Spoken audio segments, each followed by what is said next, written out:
देख रहे हैं आप, आपके साथ मैं हूं जासमिन शर्मा और विधानसभा चुनाव से जुड़ी हुई बड़ी खबर के साथ शुरुआत करते हैं, जहां कांग्रेस की सीईसी की बैठक शुरू हो चुकी है। राहुल गांधी, मल्लिकार्जुन खड़गे इस बैठक में खास तौर पर मौजूद हैं। जम्मू कश्मीर विधानसभा चुनाव को लेकर यह बैठक महत्वपूर्ण बताई जा रही है। बड़ी खबर आपको बता रहे हैं, जहां विधानसभा चुनाव को लेकर सीईसी की यह बैठक है। उम्मीदवारों पर इसमें मंथन हो रहा है। 3 चरणों में जम्मू कश्मीर में चुनाव होने हैं और जम्मू कश्मीर विधानसभा चुनाव के लिहाज से यह बैठक शुरू हो चुकी है। राहुल गांधी, मल्लिकार्जुन खड़गे भी इस बैठक में मौजूद हैं।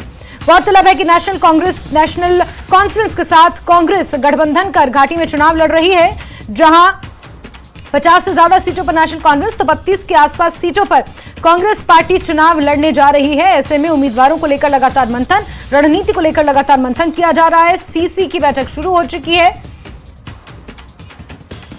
और माना यह जा रहा है कि जम्मू कश्मीर से तमाम बड़े चेहरे इस बैठक में हिस्सा लेने के लिए पहुंच रहे हैं। राहुल गांधी, मल्लिकार्जुन खड़गे खासतौर पर इस बैठक में मौजूद हैं।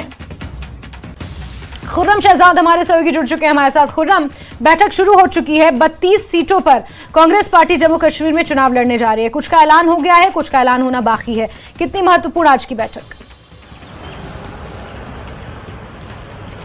देखिए, कांग्रेस ने जो अपनी चुनावी रणनीति बनाई है, आज जो मीटिंग है एक तरीके से उसी का हिस्सा है और सीधे तौर पर आज तकरीबन 29 सीट पर जो नाम है वो फाइनल किए जा सकते हैं, उन पर मोहर लग जाएगी। क्योंकि जिस तरीके से स्क्रीनिंग कमेटी की मीटिंग हुई थी उसमें तमाम जो चाहे पहले फेज के उम्मीदवार हों, चाहे दूसरे फेज के उम्मीदवार हों या फिर तीसरे फेज के उम्मीदवार हों, तीनों फेज के जो उम्मीदवार हैं एक तरीके से वो फाइनल हो जाएंगे। पहले फेज के उम्मीदवार के तौर पर 9 नाम पहले ही मैदान में हैं।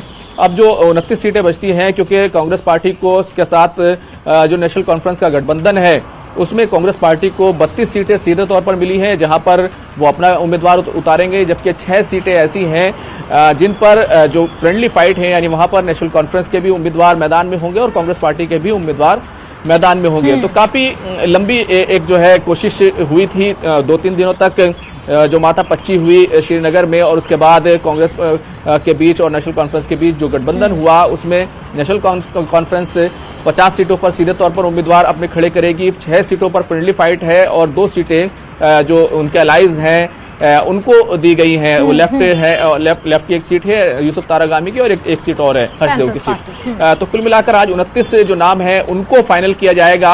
अगर आप देखें तो 4 तारीख से राहुल गांधी खुद जम्मू कश्मीर पर दौरे पर जाने वाले हैं। ऐसी सूरत में जो तमाम नाम है उन पर मोहर लग जाएगी और ऐसा बताया जा रहा है तकरीबन 10 सीटें ऐसी हैं जिन पर एक ही नाम को आगे बढ़ाया गया है। यानी कि अगर देखें तो अभी जो आज की मीटिंग के बाद जो लिस्ट आने वाली है उसमें बड़ी संख्या में सीटें हो सकती हैं। आपको मालूम है कि दूसरे चरण में 26 सीटों पर चुनाव होना है और तीसरे चरण में जो 40 सीटों पर चुनाव होना है। तो इस पूरे चरण को लेकर एक बाज़ाब्ता तौर पर न सिर्फ आज की मीटिंग जो है नामों पर मोहर लगा देगी, बल्कि साथ ही साथ एक चुनावी रणनीति के तौर पर अगर आप देखें तो ये बड़ी महत्वपूर्ण मीटिंग है और सीधे तौर पर उम्मीदवारों के जो नामों की लिस्ट जो है वो आपको 1-2 दिन के अंदर ही आती हुई दिखाई देगी। बिल्कुल खुर्रम, क्योंकि कांग्रेस पार्टी कोई चांस नहीं लेना चाहती। नेशनल कॉन्फ्रेंस के साथ उन्होंने सीट शेयरिंग का जो फॉर्मूला तैयार किया है, कोशिश कांग्रेस की रहेगी कि 32 से 32 सीटें वो अपनी झोली में ला सके और फिर नेशनल कॉन्फ्रेंस के साथ वहां पर सरकार बना सके, और इसी लिहाज से ये बैठक बेहद महत्वपूर्ण खुर्रम नजर बना के रखें। बहुत शुक्रिया जुड़ने के लिए हमारे साथ। चलिए आगे बढ़ते हैं और सांबा से आपको खबर देंगे, जहां के रामगढ़ सेक्टर में हथियार और गोला बारूद की बड़ी खेप बरामद हुई है। एसओजी ने यह कामयाबी हासिल की है। ड्रोन के जरिए हथियार गिराने का शक जाहिर किया जा रहा है। हथियारों की यह खेप सांबा में भारत पाक सीमा से बरामद की गई है। सूत्रों का कहना है कि यह खेप केंद्र शासित प्रदेश में चल रही चुनावी प्रक्रिया को प्रभावित करने और टारगेट किलिंग को अंजाम देने के लिए की गई है। सांबा सेक्टर में बीएसएफ और जम्मू कश्मीर पुलिस को एक बड़ी सफलता हासिल लगी है। इस वक्त जम्मू कश्मीर में चुनाव प्रचार जो है उसकी प्रक्रिया जो है वो चल रही है और इसी बीच पाकिस्तान चाहता है कि जम्मू कश्मीर में खलल पैदा हो सके, और बीती रात पाकिस्तान की एक नापाक कोशिश को जो है वो बीएसएफ और जम्मू कश्मीर पुलिस ने नाकामयाब किया है। बीती रात जम्मू कश्मीर पुलिस और बीएसएफ की तरफ से एसओजी की टीम की तरफ से एक ज्वाइंट सर्च ऑपरेशन जो है वो रामगढ़ सेक्टर के नंगा इलाके में चलाया गया, जहाँ ड्रोन के माध्यम माध्यम से जो हथियार जो है वो जो खेप गिराई गई थी उसको बरामद किया है। सूत्रों के हवाले से हमारे पास जानकारी पहुंच पा रही है कि पुलिस ने BSF ने 3 पिस्टल जो है वो रिकवर किए हैं और जिसके बाद पूरे बॉर्डर इलाके में जो है वो सर्च ऑपरेशन जो है वो शुरू कर दिए गए और साथ ही साथ रेड अलर्ट शुरू कर दिया गया। इस समय जम्मू कश्मीर में चुनाव प्रक्रिया जो है वो जारी है। 3 चरणों में जम्मू कश्मीर में चुनाव होने जा रहे हैं विधानसभा के, और महत्वपूर्ण चुनाव इसलिए है क्योंकि 10 साल के बाद चुनाव जो है जम्मू कश्मीर में होने जा रहे हैं। और कहीं ना कहीं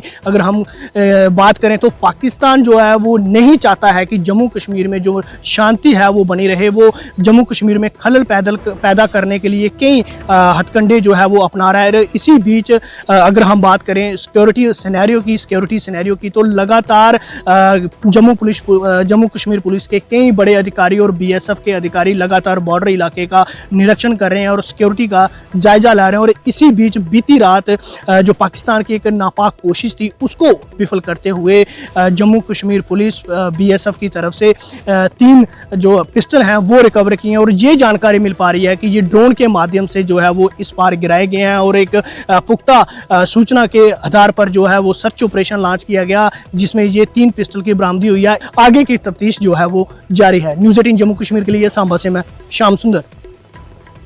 रामपुर के निर्दलीय उम्मीदवार मोहम्मद मकबूल शाह ने बांगदर में अन्य इलाकों में घर घर जाकर चुनाव प्रचार किया और लोगों से उन्हें सफल बनाने का आग्रह किया ताकि क्षेत्र की समस्याओं को दूर किया जा सके।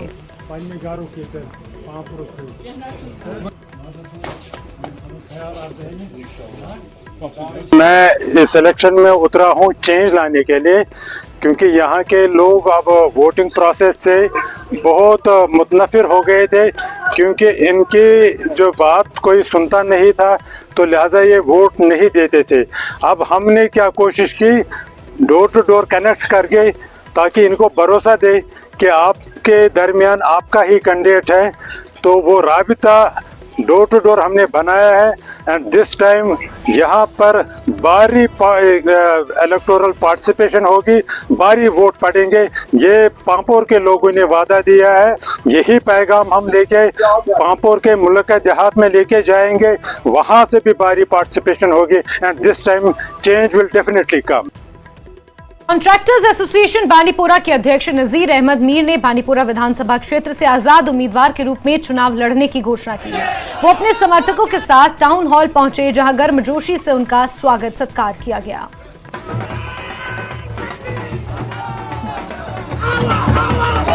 मैं अपने लोगों को एक चीज वादा करता हूं, अगर मुझे 5 साल का टेन्योर जो मिलेगा, मैं एक नमूना दिखाऊंगा कि एमएलए किसको बोलते हैं। मैं दिखाऊंगा कि डेवलपमेंट कैसे की जाती है। आज तक आप देखिए जो हमारे नुमाइंदे हैं, आप देखो वो किन चीजों में लगे हुए हैं। पंपोर के निर्दलीय उम्मीदवार मोहम्मद आसिफ गनाई ने चुनावी अभियान तेज कर दिया है। उन्होंने खीरियो और वहाब साहब समेत कई इलाकों में अभियान चलाया। आसिफ ने कहा कि पिछली सरकारों में पंपोर की उपेक्षा हुई है।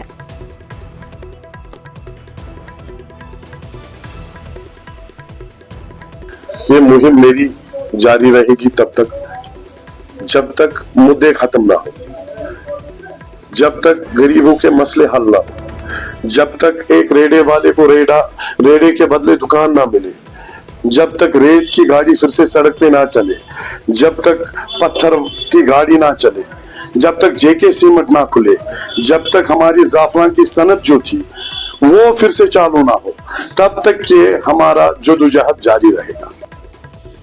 आरएसपुरा के महात्मा गांधी पार्क में जाट समुदाय की जानिब से पत्रकार वार्ता यानी कि प्रेस कॉन्फ्रेंस का आयोजन किया गया और इसमें बीजेपी और कांग्रेस पार्टी से जाट समुदाय के लोगों को भी टिकट देने की मांग की गई।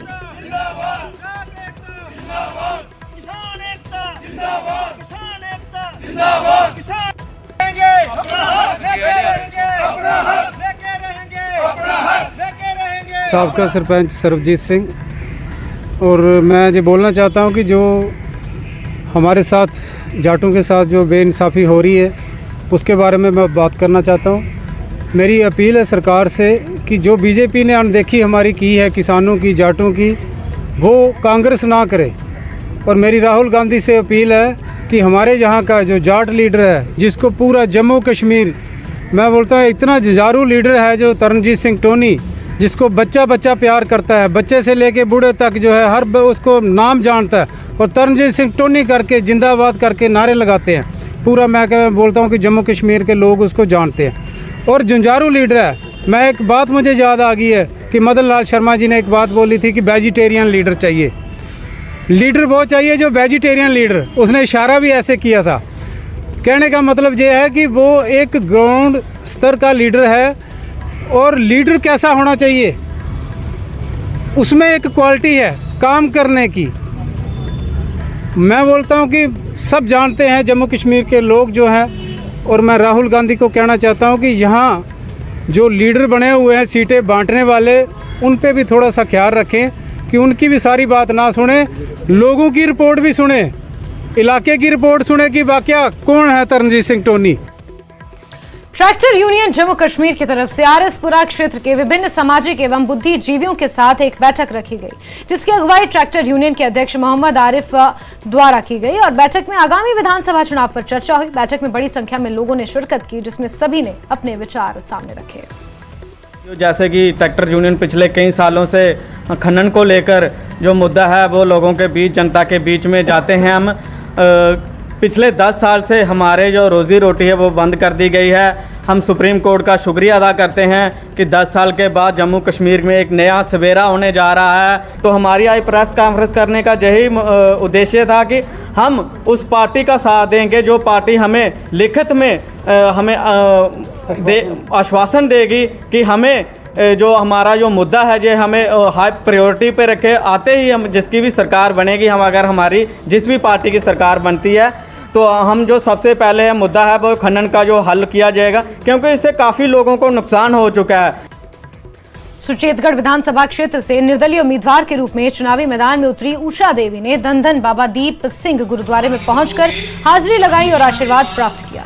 इस मौके पर उनके साथ जिला गुरुद्वारा प्रबंधक कमेटी के प्रधान रणजीत सिंह टोहरा सहित अन्य लोग भी मौजूद रहे। इस मौके पर सुचेतगढ़ विधानसभा क्षेत्र से निर्दलीय उम्मीदवार उषा देवी उर्फ सिमरदीप कौर ने कहा कि क्षेत्र की भलाई और उसकी बेहतरी के लिए उन्होंने आजाद उम्मीदवार के रूप में चुनाव लड़ने का फैसला लिया है। उन्हें पूरी उम्मीद है कि क्षेत्र की जनता उन्हें अपना पूरा सहयोग देगी।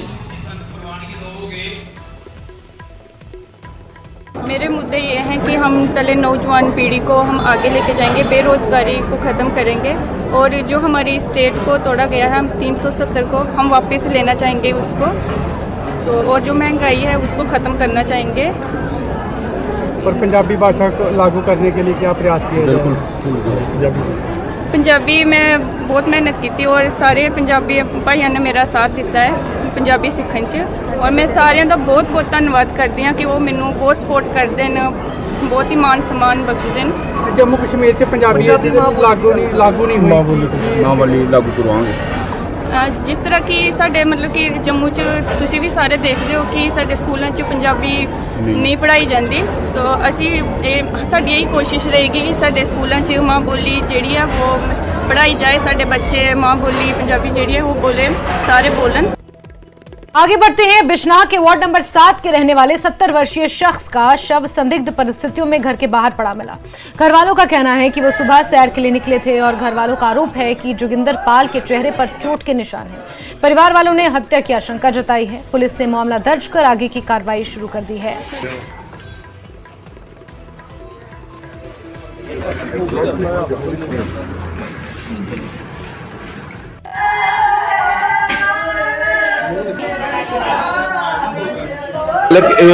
ਉੱਥੇ ਕੁਝ ਲੱਗੀ ਨਹੀਂ ਕੀ ਹੋਦਾ ਤੁਸੀਂ ਦੇ ਗਲੇ ਪਰ ਫੱਟ ਵੱਜੇ ਦਾ, ਲੱਤਾਂ ਪਰ ਵੱਜੇ ਦਾ। ਕੀ ਅਪੀਲ ਕਰਨਾ ਚਾਹੁੰਦੇ ਹੋ ਪੁਲਿਸ ਅੱਗੇ? ਅਸੀਂ ਚਾਹੁੰਦੇ ਆ ਕਿ जल्दी कोला जल्दी ਇਹਦਾ पता लग जाए कि किन्नू मारिया। वारदात ये हुई सर, हमें सुबह मैं स्कूल के लिए तैयार हो रहा था, तो सुबह मेरे ताई जी ने बताया कि आपके ताया जी की जो है डेड बॉडी गली में पड़ी हुई थी। तो मैं गया पास तो देखा उनकी जो जहाँ पर कट लगा हुआ था, तो हमने उनको उठाकर घर में लाया, तो बाद में फिर पुलिस को इन्फॉर्म किया। तेरे बॉडी पे कपड़े भी नहीं थे?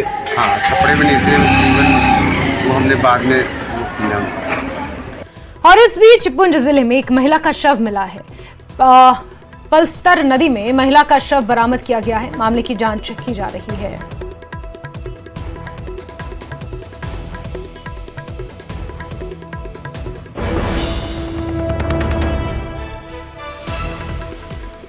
खबरों का सिलसिला जारी, वक्त एक छोटे से ब्रेक का।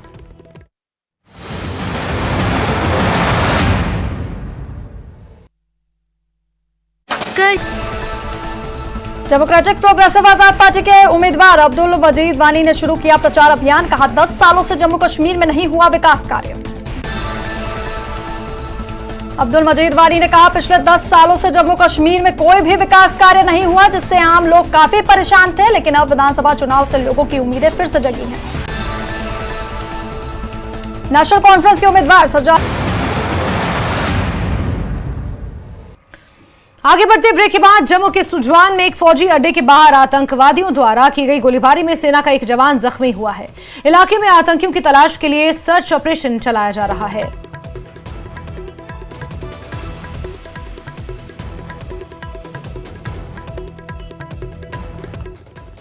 जम्मू में एक बड़ी घटना सामने आई है। सुंजुआ जो बेस है, आर्मी कैंप है, वहां पे आज आतंकवादियों की तरफ से फायरिंग की गई है, जिसमें एक जवान जो है वो जख्मी बताया गया है। मेरे पीछे आप देख सकते हैं कि सुंजुआ मिलिट्री स्टेशन है और 2018 में भी जैश ए मोहम्मद के आतंकवादियों ने इसी मिलिट्री स्टेशन पे अटैक किया था, जिसके बाद आज वापस जो है कुछ संदिग्ध जो आतंकवादी हैं उन्होंने बिल्कुल स्टैंड ऑफ जो है कि बिल्कुल पास से निशाना बनाया सेंट्री को, और जिसमें एक जवान जो है वो जख्मी बताया गया है। हालांकि इस इलाके को कॉर्डन ऑफ कर दिया गया है। समूचे इलाके में एसओजी, सेना के जवान और जम्मू कश्मीर पुलिस के जवान तैनात कर दिए गए हैं। हालांकि अभी वो आतंकवादी कहीं छिप गए हैं, लेकिन अब बड़े पैमाने पर तलाशी अभियान चलाया गया है ताकि छुपे हुए आतंकवादियों को ढूंढ निकाला जाए, क्योंकि जम्मू सिटी में चुनावों से पहले आतंकवादियों की मौजूदगी बहुत ही एक चिंता की बात है। और ऐसे में सिक्योरिटी फोर्सेस चाहेंगे कि इन आतंकवादियों को, उनको मदद करने वाले OGWs को जल्द से जल्द पकड़ के उनका सफाया किया जाए। कैमरामैन चांद के साथ राजेंद्र वैद, न्यूज़ 18 जम्मू। तो बड़ी खबर आपको बता रहे हैं, जहां विधानसभा चुनाव से पहले जम्मू सिटी के ठीक बीचों बीच स्थित सुजवान फौजी कैंप में के बाहर आतंकवादी ताबड़तोड़ फायरिंग करते हैं। एक जवान उसमें जख्मी हो जाता है और लगातार इस वजह से कहीं ना कहीं चैलेंज और बढ़ जाता है। विधानसभा चुनाव के दरमियान इस तरह की हरकतें, आतंकवादियों की इस तरह की जो मौजूदगी का पता लगना कहीं ना कहीं एक बहुत बड़ी चिंता का विषय है। हालांकि इलाके में आतंकियों की तलाश के लिए सर्च ऑपरेशन बड़े पैमाने पर चलाया गया है। जगह जगह चेकिंग हो रही है, चाहे वो सीमावर्ती इलाके हो, वहां पर भी चौकसी को बढ़ा दिया गया है। लेकिन शहर के बीचों बीच आतंकवादी गतिविधि इस तरह से होना, ये अपने आप में एक बड़ा सवाल भी खड़ा करती है। राजन हमारे सहयोगी जुड़ चुके हैं हमारे साथ। जी राजन, जरा बताएंगे किस तरह से अब तलाशी अभियान को और तेज किया जा रहा है? ये देखिए, इस वक्त जो है सिक्योरिटी फोर्सेस की तरफ से मैसिव सर्च एंड कॉर्डन जो है इस इलाके में किया गया है, क्योंकि आपको याद होगा 2018 में भी इसी सुंजुआ मिलिट्री स्टेशन पे अटैक हुआ था। तब ये एक फिदाइन अटैक था। तब आतंकवादियों ने कैंप के भीतर जाके जो है वहां पे फायरिंग की थी, जिसके बाद उनको न्यूट्रलाइज किया गया था। लेकिन यहाँ पे मॉडस ऑपरेंडी जो है आतंकवादियों की तरफ से चेंज किया गया है। अब जिस तरह से पिछले 2 साल में हमने उनका मॉडस ऑपरेंडी, उनका ट्रेंड देखा है कि वो अटैक करते हैं, उसके बाद वो भाग जाते हैं, छिप जाते हैं, तो इसी तरह की स्ट्रेटजी जो है वो आज भी अपनाई उनकी तरफ से। जिस तरह से ये सेंट्री पे फायरिंग की गई, गोलियां चलाई गई, उसके बाद वो इसी रहायशी इलाके में कहीं छिप गए हैं या भाग गए हैं। अभी उसके लिए जो तलाशी अभियान है वो चलाया हुआ है। लेकिन यहाँ पे सीनियर पुलिस ऑफिशियल्स, सेना के जवान जो हैं वो तैनात किए गए हैं। ड्रोन से, क्वाडकॉप्टर से यहाँ पे जो चप्पा चप्पा है वो खंगाला गया है सिक्योरिटी फोर्सेस की तरफ से। आप हैवी डिप्लॉयमेंट देख सकते हैं कि जितने सीनियर ऑफिशियल्स यहाँ पे पहुंचे हैं, वो उन्होंने यहाँ, उनकी जो गाड़ियां हैं वो यहाँ लगी हुई हैं, और उसके आगे यही वो स्पॉट है जहाँ पे सुबह गोलियां चली हैं, और वहाँ पे अब निरीक्षण किया जाएगा, आसपास के इलाकों को खंगाला जाएगा। राजन, ये एक बहुत बड़ा सवाल है कि विधानसभा चुनाव के दरमियान इस तरह की घटना यहाँ पर घटित होना, ये एक बहुत बड़ा क्वेश्चन मार्क भी है। साथ ही साथ हम ये दावा कर रहे हैं, हम ये बात कह रहे हैं कि सेना पर चौकसी को बढ़ा दिया गया है, गश्त वहां पर की जा रही है, नाके अतिरिक्त लगाए गए हैं, लेकिन उसके बावजूद जम्मू सिटी के बहुत पास इस तरह की हरकत होना, कैसे इसे देखा जाए चुनाव के नजदीक?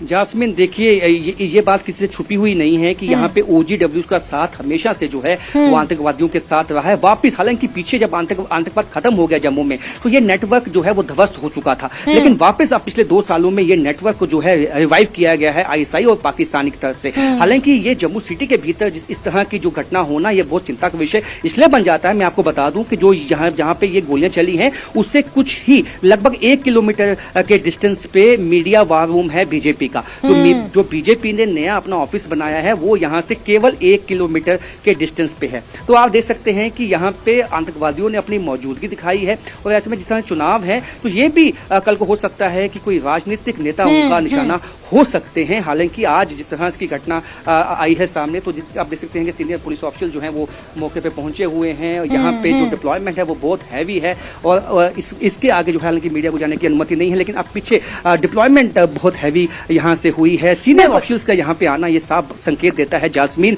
कि इस वक्त स्थिति जो है वो काफी चिंताजनक है। बिल्कुल राजन, इसमें कोई दो राय नहीं है कि स्थिति अपने आप में बहुत ज्यादा गंभीर है और शहर के बीचों बीच इस तरह की घटना होना, वो भी चुनाव के बहुत नजदीक। आपने कहा मीडिया का वॉर रूम भी, भाजपा का मीडिया वॉर रूम भी इसके पास बहुत करीब है।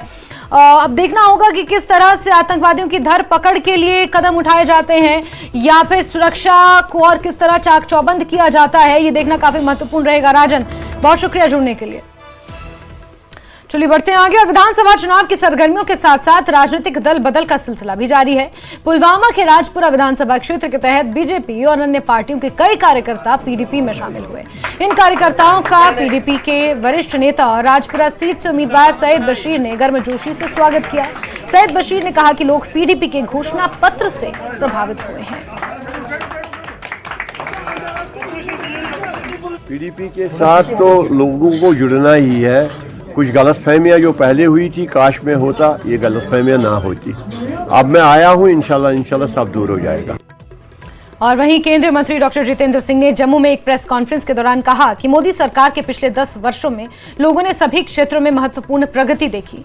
कई बड़े फैसले लिए गए और कई नई योजनाएं शुरू की गई। जम्मू कश्मीर का सर्वांगीण विकास हो रहा है, आतंकी गतिविधियां कम हुई हैं। मोदी सरकार का फोकस जम्मू कश्मीर के विकास पर है।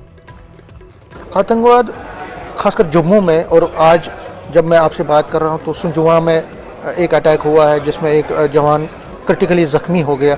तो ये जो नासूर है, क्या लगता है कि जम्मू रीजन में जो बराबर घटनाएं ज़्यादा हो रही हैं, क्या ये कंसर्न है और इसको निपटने के लिए क्या कंसर्न भी है? और ये भी दिख रहा है कि शरारत हो रही है। ये बॉर्डर पार से कुछ लोगों की शरारत है, जानकर जम्मू रीजन में शरारत की जा रही है ताकि इसको डिस्टर्ब किया जाए। परंतु सरकार पूरे मामले की चिंता कर रही है और सुनिश्चित आप पिछले सालों 2019 से लेकर 2023 और 2024 को कंपेयर करेंगे तो बहुत फर्क पड़ा है। हाँ, ये ठीक है कि हाल में कुछ घटनाएं जम्मू में बढ़ी हैं, उसकी चिंता सरकार करी है। होम मिनिस्टर साहब ने ऑलरेडी उसकी चिंता करनी शुरू करी है और आपको इसका आने वाले दिनों में अगले हफ्ते 10 दिन में इसका रिजल्ट भी दिखेगा। तो आपने कहा कि लेकिन जो घटनाएं हैं और आर्मी बेस कैंप और जो भी जम्मू सिटी में इलेक्शन भी आने वाले हैं, तो एक कंसर्न तो मैंने कहा बिल्कुल कंसर्न है। और दिख रहा है कि जम्मू में ही क्यों फोकस है उन लोगों का जो बॉर्डर पार के लोग हैं और जिनको यहाँ पर शय मिलती है, वह जानकर चाहते हैं कि जम्मू डिस्टर्ब हो, परंतु ऐसा होने नहीं देंगे हम लोग। एक और सवाल है कि आप बराबर कह रहे हैं कि धारा 370 हटा, उसके बाद बहुत सारी डेवलपमेंट हुई, लेकिन अपोजिशन ये कहती है कि अनएम्प्लॉयमेंट एक बहुत बड़ा नासूर है और कह रहे हैं कि दूसरे नंबर पर 2.5 करोड़ अगर टूरिस्ट अगर घाटी में आता है तो वो एम्प्लॉयमेंट भी लाता है।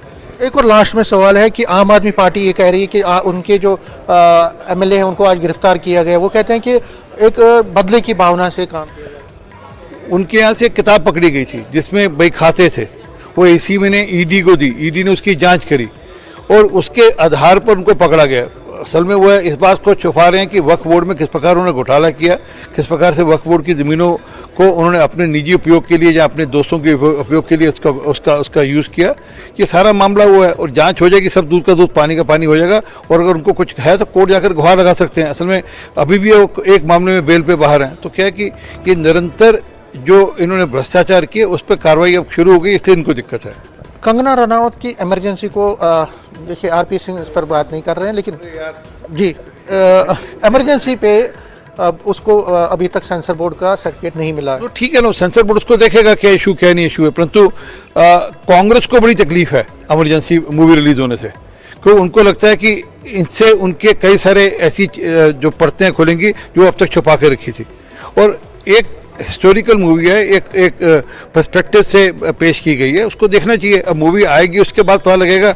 हाँ, जिसको दिक्कत है कांग्रेस पार्टी को, उनको दिक्कत रहेगी। और बुलेटिन में फिलहाल के लिए बस इतना ही, लेकिन खबरों का सिलसिला जारी रहेगा। बने रहिए हमारे साथ। नमस्कार।